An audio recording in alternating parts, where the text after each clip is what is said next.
عاشور کی صبح علی اکبر کی تیاری۔ 10 محرم کا سورج طلوع ہو چکا تھا۔ علی اکبر نے وضو کیا، تلوار اٹھائی اور امام حسین کے پاس آ کر کہا، بابا جان اجازت دیجیے میں میدان میں جا کر قربان ہو جاؤں۔ امام حسین علیہ السلام خاموش ہو گئے، چند لمحے علی اکبر کو دیکھتے رہے، پھر آسمان کی طرف دیکھا اور فرمایا، یا اللہ تو گواہ رہ، میں اپنے اس جوان بیٹے کو تیرے دین کے لیے بھیج رہا ہوں جو سب سے زیادہ تیرے نبی صلی اللہ علیہ وآلہ وسلم سے مشابہ ہے۔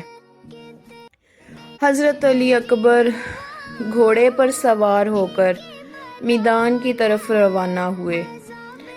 میدان میں نعرہ بلند کیا، میں علی ابن حسین ہوں، ہم وہ لوگ ہیں جن کے لیے کعبہ ہے، ہم وہ خاندان ہیں جس پر وحی نازل ہوتی رہی۔ جوانی، شجاعت، جرأت، دشمن پر لرزہ طاری ہو گیا۔ علی اکبر نے تنہا دشمن کے کئی سورماؤں کو واصل جہنم کیا۔ زخم اور پیاس، واپس خیمے کی طرف۔ شدید جنگ کے بعد علی اکبر زخمی ہو چکے تھے، تلوار کے وار، نیزے کے زخم، جسم خون سے تر۔ وہ امام حسین علیہ السلام کے پاس آئے، چہرہ زرد، آواز کمزور، بابا پیاس نے میری طاقت توڑ دی ہے، اگر تھوڑا سا پانی مل جائے۔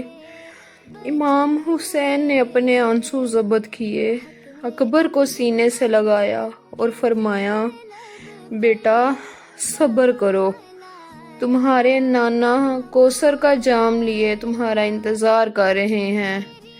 علی اکبر دوبارہ میدان میں گئے۔ اب وہ جانتے تھے یہ واپسی نہیں ہوگی۔ دشمن نے چاروں طرف سے حملہ کیا، ایک نیزہ سینے میں لگا، تلواریں جسم پر پڑیں۔ اکبر زمین کربلا پر گرے اور پکارا، بابا جان السلام علیک، ادرکنی یا ابات۔ امام حسین دوڑ کر بیٹے کے لاشے تک پہنچے، اکبر کے چہرے سے خون صاف کیا، سینہ سے لگا کر فرمایا، میرے بیٹے دنیا تجھ پر فدا ہو، تیری جدائی نے حسین کا دل توڑ دیا۔ بیٹا تو دنیا سے گیا لیکن تیرے بابا کا جگر لے گیا۔ امام نے آسمان کی طرف دیکھا، یا رب یہ میری قربانی ہے تیرے لیے، اسے قبول فرما۔ قرآن کی آیت سورۃ لقمان، الذین آمنوا وعملوا الصالحات لہم جنات النعیم، جو ایمان لائے اور نیک عمل کیے ان کے لیے نعمتوں والی جنت ہے۔ امام حسین علیہ السلام نے لاشے کو اٹھایا، اکبر کی میت خیمے میں لائے، ہر قدم پر آواز دی، زینب آؤ تمہارا بیٹا چلا گیا، رباب تمہارے لال کو حسین تنہا دفنائے گا۔ خیمے میں قیامت برپا ہو گئی، ماں، بہنیں، چچا سب گریا کرتے رہے۔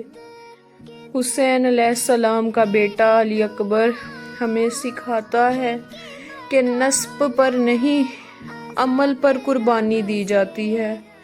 جوانی، عبادت، وفا اور دین کے لیے وقف کی جاتی ہے۔ یہی اکبر علیہ السلام کا پیغام ہے۔ اکبر علیہ السلام نے بتایا کہ محبت رسول اللہ صلی اللہ علیہ وآلہ وسلم کا دعویٰ ہی کافی نہیں، قربانی دینی پڑتی ہے۔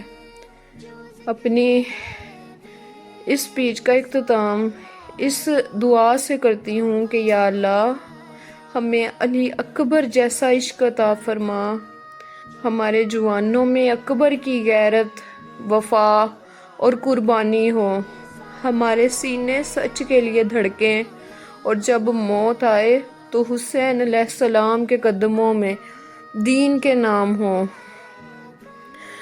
آمین یا رب العالمین۔